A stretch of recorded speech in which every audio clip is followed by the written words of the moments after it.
ក្រៅពីការប្រកាន់យកច្បាប់ជាតិជាគោលការគោរពច្បាប់ជាតិជាធំហើយនឹងការផ្ដល់នូវសិទ្ធិសេរីភាពទៅដល់ប្រជាពលរដ្ឋខាងក្រោមនេះគឺជាគោលការណ៍សំខាន់មួយចំនួនបន្ថែមទៀតរបស់ប្រទេសនីតិរដ្ឋដែលប្រទេសមួយគួរតែប្រកាន់យកនិងអនុវត្តដើម្បីប្រែក្លាយប្រទេសរបស់ខ្លួនឲ្យក្លាយទៅជាប្រទេសនីតិរដ្ឋគោលការណ៍ទី1តាក់ទងទៅនឹងការបង្កើតច្បាប់នៅក្នុងប្រទេសនីតិរដ្ឋច្បាប់ដែលគេបង្កើតឡើងគឺត្រូវតែស្របទៅនឹងឆន្ទៈរួមនិងបម្រើផលប្រយោជន៍ទៅដល់ប្រជាពលរដ្ឋ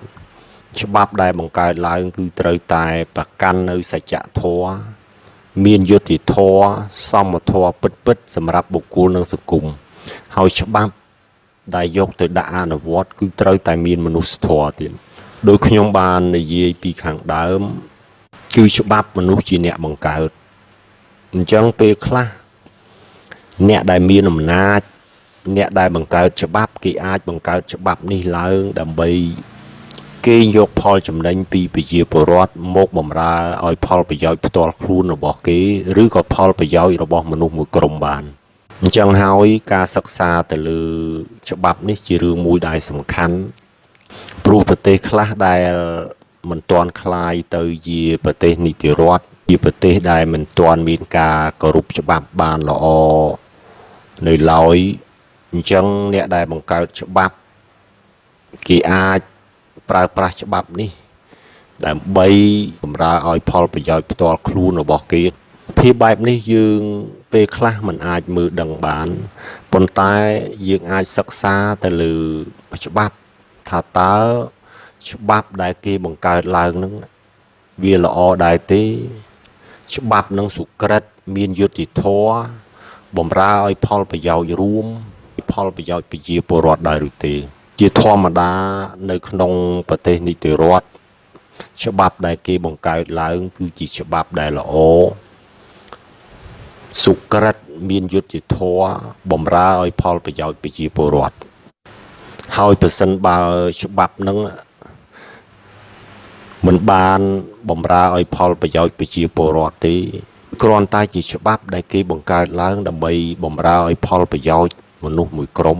ពេលយកទៅដាក់អនុវត្តគឺมันអាចមានប្រសិទ្ធភាពបានទេប្រជាពលរដ្ឋមិនចូលរួមនៅក្នុងការគោរពច្បាប់អញ្ចឹងมันអាចធ្វើឲ្យប្រទេសមួយคล้ายទៅជាប្រទេសនីតិរដ្ឋបានទេតាក់ទងទៅនឹងការប្រើប្រាស់ច្បាប់នេះដើម្បីគៀបសង្កត់ធ្វើបាបប្រជាពលរដ្ឋមានរូបភាពជាច្រើនដែលយើងអាចមើលដឹងបាទដូចជាការបង្កើតច្បាប់ដំឡើងពន្ធការកំណត់ថ្លៃសេវាសាធារណៈនៅក្នុងកម្រិតមួយដែលខ្ពស់តែប្រជាពលរដ្ឋនៅក្នុងប្រទេសមួយគាត់មិនអាចមានលទ្ធភាពដើម្បីបង់ពន្ធជូនរដ្ឋឬក៏មិនអាចមានលទ្ធភាពផ្ដល់ឲ្យរដ្ឋទៅតាមអ្វីដែលច្បាប់បានកំណត់ក្នុងប្រទេសនីតិរដ្ឋគឺមានការសិក្សាថ្លឹងថ្លែងច្បាស់លាស់រវាងជីវភាពរបស់ប្រជាពលរដ្ឋនិងការបង្កើតច្បាប់នេះបើសិនជាជីវភាពរបស់ប្រជាពលរដ្ឋមានកម្រិតទាបហើយការបង្កើតច្បាប់យកពន្ធការកំណត់ថ្លៃសេវាសាធារណៈនៅក្នុងកម្រិតមួយដែលខ្ពស់អញ្ចឹងវាអាចប៉ះពាល់ទៅដល់ផលប្រយោជន៍ប្រជាពលរដ្ឋបាទនេះគឺជាឧទាហរណ៍មួយតាក់ទងទៅនឹងការ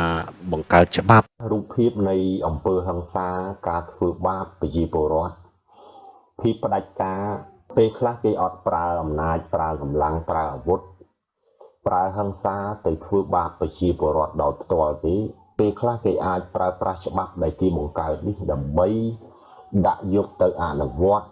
ឲ្យប្រជាពលរដ្ឋគោរពគេយកផលចំណេញពីប្រជាពលរដ្ឋមកបម្រើឲ្យផលប្រយោជន៍ផ្ទាល់ខ្លួនរបស់គេដោយស្របច្បាប់បានពេលខ្លះគេអាចបង្កើតច្បាប់នេះច្បាប់នោះបាទសពបែបយ៉ាងដើម្បីឲ្យប្រជាពលរដ្ឋបំពេញលក្ខខណ្ឌផ្លូវច្បាប់ឲ្យប្រជាពលរដ្ឋបង់លុយអញ្ចឹងហើយច្បាប់ទាំងអស់នេះគឺមិនបម្រើឲ្យផលប្រយោជន៍ប្រជាពលរដ្ឋទេវាបែរទៅជាធ្វើឲ្យប៉ះពាល់ទៅដល់ជីវភាពរបស់ប្រជាពលរដ្ឋទៅវិញ នៅក្នុងប្រទេសនីតិរដ្ឋប្រជាពលរដ្ឋមានការជួលដឹងទលំទលាយតាក់ទងទៅនឹងច្បាប់ស្រុកទេសរបស់ពួកគាត់បានល្អណាពីព្រោះច្បាប់ដែលគេបង្កើតឡើងមុនពេលដែលយកទៅដាក់អនុវត្តនិងពេលយកទៅអនុវត្តគឺគេផ្សព្វផ្សាយឲ្យប្រជាពលរដ្ឋមានការយល់ដឹងទាំងអស់គ្នាអញ្ចឹងហើយប្រជាពលរដ្ឋនៅក្នុងប្រទេសនីតិរដ្ឋពួកគាត់យកចិត្តទុកដាក់នៅក្នុងការសិក្សាស្វែងយល់អំពីច្បាប់ប្រទេសជាតិរបស់គាត់បានល្អទាំងអស់គ្នាហើយកម្រមានអ្នកណាដែលមិនយល់ដឹងអំពីច្បាប់ណាបាទក្នុងប្រទេសមួយចំនួនដែលគេคล้ายទៅជាប្រទេសនីតិរដ្ឋប្រជាពលរដ្ឋរបស់គេចូលរួមគោរពច្បាប់បានល្អដោយសារគេគិតថាច្បាប់ដែលគេបង្កើតឡើងគឺបម្រើឲ្យផលប្រយោជន៍របស់ពួកគាត់ច្បាប់ដែលបង្កើតឡើងនឹងគឺជាច្បាប់ដែលល្អមានយុត្តិធម៌អញ្ចឹងប្រជាពលរដ្ឋគាត់ចូលរួមនៅក្នុងការគោរពច្បាប់មួយដែលល្អ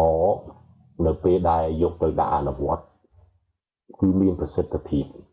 បាទប្រជាពលរដ្ឋគាត់ចូលរួមគោរពដោយយកចិត្តទុកដាក់ប្រកបដោយមនសិការនិងការទទួលខុសត្រូវប្រទេសនីតិរដ្ឋគេសិក្សាច្បាស់លាស់ទាក់ទងទៅនឹងបញ្ហានៃការបង្កើតច្បាប់នេះព្រោះកាលណាច្បាប់ដែលបង្កើតឡើងច្បាប់នឹងមិនល្អមិនបម្រើផលប្រយោជន៍ប្រជាពលរដ្ឋយកទៅដាក់អនុវត្តគឺគ្មានប្រសិទ្ធភាពគ្មានអ្នកគោរពប្រជាពលរដ្ឋមិនចូលរួមគោរពច្បាប់អញ្ចឹងมันអាចប្រែក្លាយប្រទេសមួយឲ្យក្លាយទៅជាប្រទេសនីតិរដ្ឋបានគោលការណ៍ទី2តាក់ទងទៅនឹងការគោរពច្បាប់